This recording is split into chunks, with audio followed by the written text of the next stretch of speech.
Assalamualaikum warahmatullahi wabarakatuh. Alhamdulillah wassalatu wassalamu ala man la nabiyya ba'da.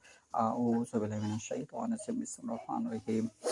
Ya ayyuhallazina amanu lima taquluna ma la তাফালুন। আজকের বক্তব্যের বিষয় হলো ইসলাম কিভাবে ধ্বংসের দ্বারপ্রান্তে পৌঁছে যাচ্ছে, মানুষ একটু টের পাচ্ছে না এবং এই ধ্বংসের নীলা খেলা কোথা থেকে কিভাবে শুরু হয়েছে সে সম্পর্কে।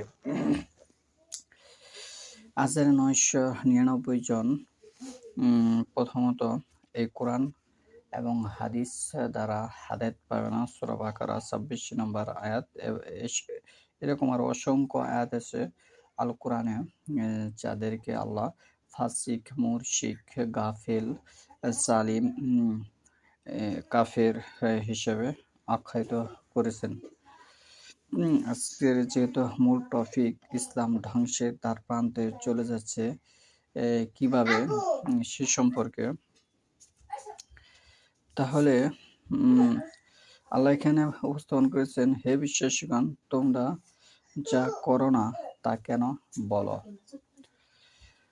লা তাফআলুন, তোমরা যা করো না তা কেন বলো। তাহলে এই হিসেবে আমরা বর্তমানে কোরআনের কোনো বিষয় সমাজে উপস্থাপন নেই, বাস্তবায়ন নেই, তাহলে কোরআনের কোনো বিষয়ে আমরা বলতে পারি না যে আমরা হাফেজ, আমরা আলেম, আমরা মুফতি, আমরা মুহাদ্দিস এবং আমরা কোরআন পড়ি, এই সমস্ত কোনো কিছুই বলা যাবে না। যদি আমরা বলি তাহলে আল্লাহ বলতেছে 61 নম্বর সূরার 3 নম্বর আয়াতে আল্লাহ বলতেছে যে কাবুরা মাকতান ইনদাল্লাহি আন তাকুলু মা লা তাফআলুন, তোমরা যা করো না তা যে বলো, এটা আল্লাহর কাছে খুবই অপছন্দনীয়। তোমরা যা করো না তা যে বলো, এটা আল্লাহর কাছে খুবই অপছন্দনীয়। কাবুরা হচ্ছে খুব বড় অপছন্দনীয় একটি বিষয়। যেমন কাবুরা, আজিম, এগুলো শব্দ ব্যবহার হয় বড় কোনো জিনিস বোঝানোর জন্য। শিরিক, আল্লাহর সাথে শিরিক করা সবচেয়ে বড় পাপ, জিনা করা সবচেয়ে বড় পাপ, এগুলি এই শব্দগুলো ব্যবহার হয় বড়র জন্য। আজিম হচ্ছে মহামর্যাদা, মানে বড় বিষয় বোঝায়, অনেক বড় বিষয় বোঝায়। তাহলে এখানে যে বিষয়টা আমি এখানে উপস্থাপন করতে বোঝানোর চেষ্টা করতেছি যে যেহেতু কোরআনের কোনো জিনিসই বাস্তবায়ন নেই মতবাদ ছাড়া।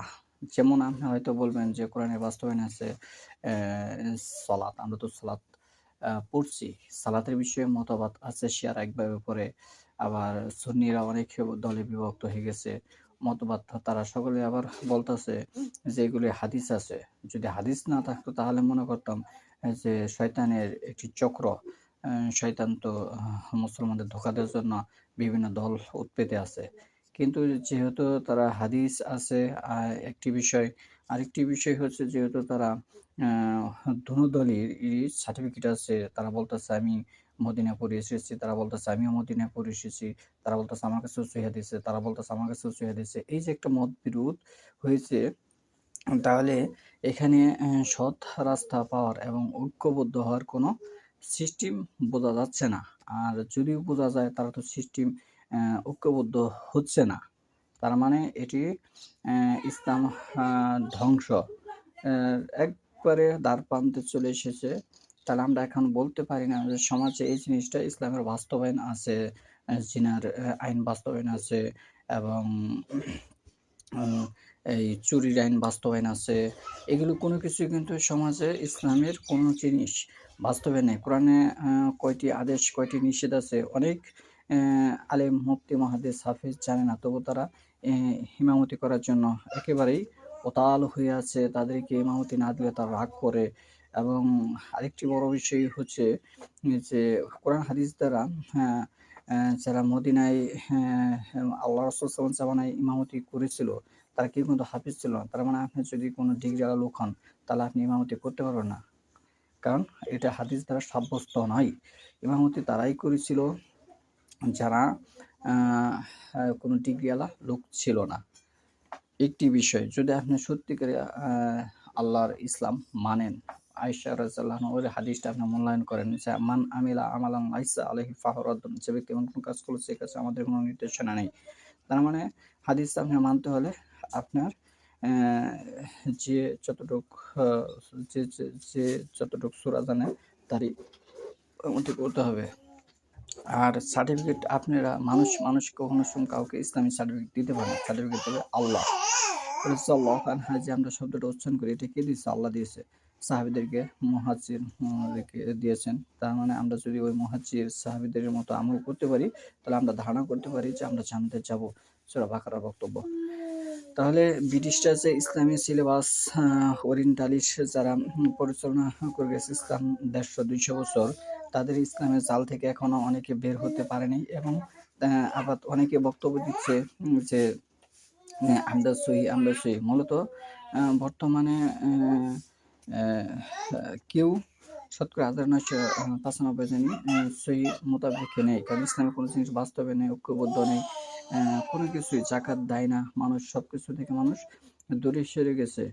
আর এই কারণেই আমার আজকের এই বক্তব্য যে, যদি আপনারা ইসলামের কোনো জিনিস বাস্তবায়ন না করতে পারেন, তাহলে আপনারা মুখে যদি এটা উচ্চারণ করেন যে আপনারা মুসলমান, তাহলে আল্লাহ কাছে এটি বড় অপছন্দনীয়। ৬১ নম্বর সূরার ৩ নম্বর আয়াত পড়ে দেখুন। যদি আপনি ইসলামের কোনো জিনিস বাস্তবায়ন না করতে পারেন, তাহলে আপনি নিজেকে মুসলিম বলা মানে আপনি বড় একটি মিথ্যুক, প্রতারক। এটা এটি এই আয়াত দ্বারা সাব্যস্ত। আপনি নিচে আয়াত পড়ুন, পরে বুঝুন এবং কোরআনে অনেক বিষয় আছে, অনেকের মাথায় এটা ধরবে না।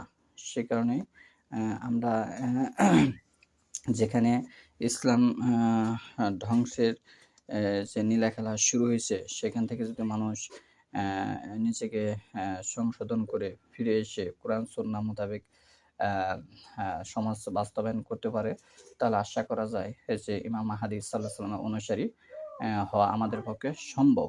তা না হলে আমরা চিরকাল ইহকাল এবং পরকাল দুনিয়াকালেই ধ্বংসে দ্বারপ্রান্তে পৌঁছে যাব। সুবহানাকাল্লাহুম্মা ওয়া বিহামদিকা আশহাদু আল্লা ইলাহা ইল্লা আনতা আস্তাগফিরুকা ওয়া আতুবু ইলাইক।